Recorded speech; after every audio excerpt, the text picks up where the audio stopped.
প্রিয় কর্মচারী বন্ধুরা, আজকে সুপ্রিম কোর্টে অনারেবল জাস্টিস সঞ্জয় কারোল এবং অনারেবল জাস্টিস টি.কে. মিশ্রের বেঞ্চে ডিএ মামলাটি উঠেছিল। আমরা ইতিমধ্যেই লিখিতভাবে সুপ্রিম কোর্টে আমাদের বক্তব্য দাখিল করেছি, যেখানে আমরা বলেছি যে all India consumer price index মেনেই ডিএ বা ডিআরএস রিলিফ ক্যালকুলেশন করতে হবে। সুপ্রিম কোর্টের রায় অনুসারে কোনো স্টেট বেসড সিপিআই চলবে না। দ্বিতীয় যে বিষয়টা আমরা উল্লেখ করেছিলাম, এখনও অধিকাংশ কর্মচারী তারা কিন্তু এই সুপ্রিম কোর্টের রায় মেনে বকেয়া ডিএ বা ডিআরএস রিলিফ পাননি।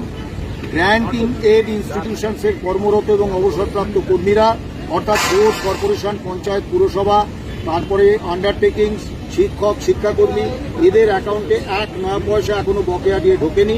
শুধু তাই নয়, সরকারি কর্মচারীদের মধ্যেও ওয়ার্ক চার্জ কর্মচারী, ডেলিগেটেড কর্মচারী এবং সরকারি ডিএ গেটিং চুক্তিভিত্তিক কর্মচারী, তারাও কিন্তু 1 নয়া পয়সা পাননি। এগুলো আমরা লিখিতভাবে দিয়েছি, কিন্তু আজকে শুনানিতে সেরকম কিছু হয়নি। আমাদের আইনজীবী বিদ্যুৎ শামীম আছেন, উনি বলবেন। সাধারণ সম্পাদক মলয় মুখোপাধ্যায় রয়েছেন, উনিও বলবেন। আজকে মূল বিষয় যেটা হয়েছে যে মহামান্য সুপ্রিম কোর্ট পুরো বিষয়টা মালহোত্রা কমিটির কাছে দিয়ে দিয়েছেন। সেখানে রেসপন্ডেন্ট সংগঠনগুলির প্রতিনিধিদের নাম দিতে বলেছেন এবং ওই মালহোত্রা কমিটিতেই এই বিষয়গুলি নিয়ে আলোচনা হবে। এক্ষেত্রে সংগঠনগতভাবে confederation of state government employees মনে করছে যে দীর্ঘ 11 বছর ধরে মামলা চলার পরে আজকের এই নির্দেশ কার্যত এই বিষয়টাকে আরও দীর্ঘায়িত করবে। কিন্তু যেহেতু মামলা সুপ্রিম কোর্টে পেন্ডিং এবং আমরা সুপ্রিম কোর্টের কাছেই ন্যায় বিচার চাইতে এসেছি, কোনো অ্যাডভার্স মন্তব্য আমরা করব না, আমরা আশাটুকুই করতে পারি। এবারে আমাদের আইনজীবী বিদ্যুৎ শামীম, তিনি দু এক কথা বলবেন। মূলত যেটা হয়েছে যে কনফেডারেশন অফ স্টেট গভর্নমেন্ট এমপ্লয়িজের পক্ষ থেকে যে নামগুলো দেওয়া হয়েছে যে কারা কারা থাকবেন, এবং সেক্ষেত্রে আদালতেই বলেছিলেন আমি থাকবো, গোপা থাকবে, শ্যামলদা থাকবে, অন্যান্য সংগঠনের পক্ষ থেকে যারা থাকবেন। এর আগেও 10টা কমিটি মিটিং হলেও একটা মিটিংয়ে ডাকা হয়েছিল, কিন্তু অন্য মিটিংগুলোতে আমাদের ডাকা হয়নি এবং ইভেন আমাদের যে রিটেন সাবমিশন সেটাও কনসিডার হয়নি। আমাদের বক্তব্য খুব পরিষ্কার যে ডিএ এআইসিপিআই অনুযায়ী দিতে হবে, এটা রায়ে বলা আছে। এবং আজকে আদালতও এই কথা জিজ্ঞাসা করেন যে এই যে প্রভিডেন্ট ফান্ডে টাকা ঢুকিয়ে দেওয়া হলো, এটা পেলেন কোথা থেকে? এই যে প্রসিডিংস চলাকালীন সর্বমোট 41,770 কোটি টাকা রিলিজ করতে হবে স্টেট গভর্নমেন্টকে। এই ডাটাটা স্টেট গভর্নমেন্টের পক্ষ থেকে আদালতে দেওয়া হয়েছে, অথচ আজকে স্টেট গভর্নমেন্টের পক্ষ থেকে বলা হচ্ছে 7,000 কোটি টাকা রিলিজ হয়েছে। তাহলে বাকি টাকাটা এখনো কেন রিলিজ হলো না? তার কারণ হচ্ছে গ্র্যান্টিং এড, পঞ্চায়েত, মিউনিসিপ্যালিটির কর্মী, শিক্ষক, শিক্ষাকর্মী, কলেজ শিক্ষক, এই সমস্ত কর্মীবৃন্দ তারা পাননি, এখনো পর্যন্ত ডিএ পাননি। ইভেন কেএমসি এরিয়ায় পেনশনাররা তারা টাকা পাননি, বা যারা এমপ্লয়ি তারা টাকা পাননি। ফলে বৃহৎ সংখ্যক এমপ্লয়ি এখনো পর্যন্ত এই রায়ের যে বেনিফিট সেটা পাননি। স্টেট গভর্নমেন্ট তারা বলছেন যে এআইসিপিআই ডাটাটিকে তারা রিপ্লেস করতে চান WBCPI দিয়ে, এটা রায়ের কোথাও বলা নেই। 85% ইউটিলাইজেশনের কথা, এটা রায়ের কোথাও বলা নেই। ইভেন 100% ইউটিলাইজ করে যে তারা টাকা দিচ্ছেন সে কথা ইভেন স্টেট গভর্নমেন্ট নিজে নোটিশ দিয়ে বলেছেন। এখন পর্যন্ত সেখান থেকে ডিভিয়েট হওয়ার কোনো প্রকার কারণ নেই, রায় বলবৎ রয়েছে। সুপ্রিম কোর্ট নির্দিষ্টভাবে বলে দিয়েছেন যে রূপা রুল 2009 মোতাবেকই ডিএ রিলিজ করতে হবে, তার জন্য একটা কমিটি তৈরি করে দিয়েছে।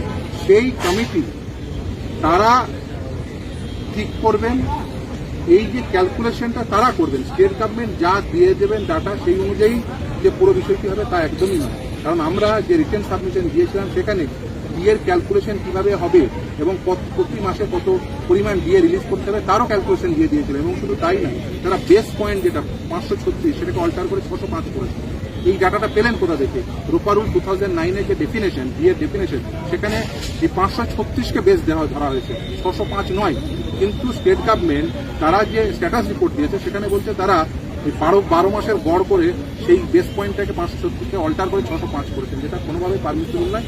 এর ফলে কি হয়েছে, যারা কর্মচারী যারা দিয়ে অনেক বেশি পরিমাণ পাওয়া উচিত এরিয়া দিয়ে, এটা অনেক কম পেয়েছেন। এবং শুধু তাই না, বৃহৎ সংখ্যক এমপ্লয়ি, গ্র্যান্টিং এড, শিক্ষক, শিক্ষাকর্মী, কলেজ শিক্ষক, শিক্ষাকর্মী, পঞ্চায়েত, মিউনিসিপ্যালিটি সহ অন্যান্য আন্ডারটেকিংয়ের যে সমস্ত এমপ্লয়ি রয়েছেন যাদের রূপা রুল 2009 মোতাবেক যারা সেম ডিএ ডেফিনেশন রয়েছে, তারা এখনো পর্যন্ত তারা পাননি। এই বৃহৎ সংখ্যক এমপ্লয়িদের ডিএ এআইসিপিআই অনুযায়ী দিতে হবে, যেটা রূপা রুল 2009। আপনারা আমাদের মাননীয় প্রেসিডেন্ট মহাশয়ের বক্তব্য শুনেছেন, আমাদের আইনজীবী মাননীয় তীর্থস্থানের বক্তব্য শুনলেন। এক্ষেত্রে যে ইন্দো মালহোত্রা কমিটি 10টা মিটিং করার পরিপ্রেক্ষিতে আমরা বারবার তাদের কাছে রিপোর্ট চাওয়া হয়েছে। সেক্ষেত্রে আমরা লক্ষ্য করেছি আমাদের একটাও রিপোর্ট দেয়নি। আমাদের মাননীয় বিকাশবাবু আজকে উপস্থিত ছিলেন, তিনি অনলাইনে ছিলেন এবং পরবর্তীকালে এই ইন্দো মালহোত্রা কমিটির কাছে তিনি বলেছেন যে ইমিডিয়েট তার কাছে রিপোর্ট চাওয়া হোক। রিপোর্ট চাইলে পরেও পাওয়া যায়নি। গত শুনানিতে সর্বোচ্চ আদালত থেকে নির্দেশ দেওয়াতে আমাদের 3টে পর রিপোর্ট তৈরি ছিল, তবুও দেয়নি। এবং সেই পরিপ্রেক্ষিতেই আমরা কিন্তু সাবমিশন যে জমা দিয়েছি, এতদিন আপনাদের কাছে সেই সাবমিশন প্রকাশ করিনি।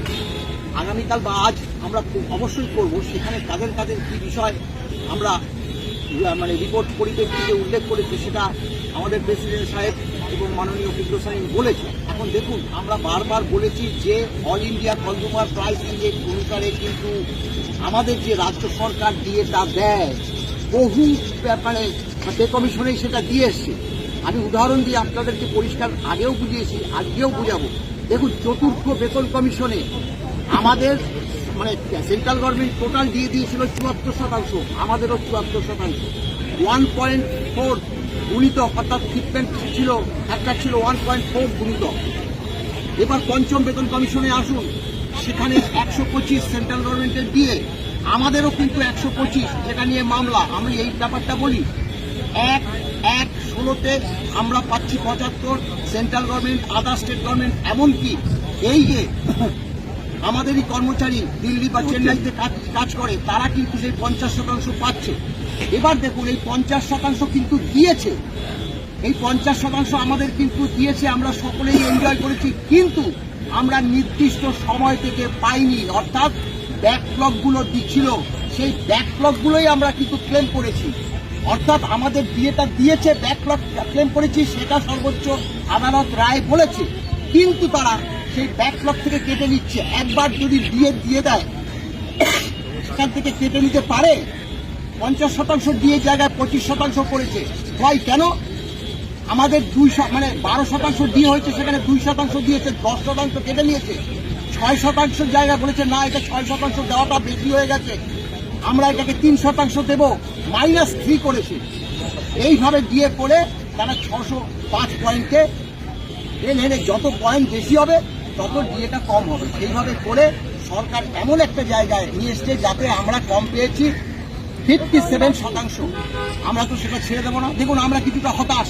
আমরা বলছি, ভেবেছিলাম আজকে একটা কিছু হবে, কারণ মাননীয় সঞ্জয় কারোল আমরা যেটা ওয়েবসাইটে দেখেছি, তিনি 22 তারিখে অবসর নিচ্ছেন। দিদি আজকে একটা কঠোর সিদ্ধান্ত নেবেন।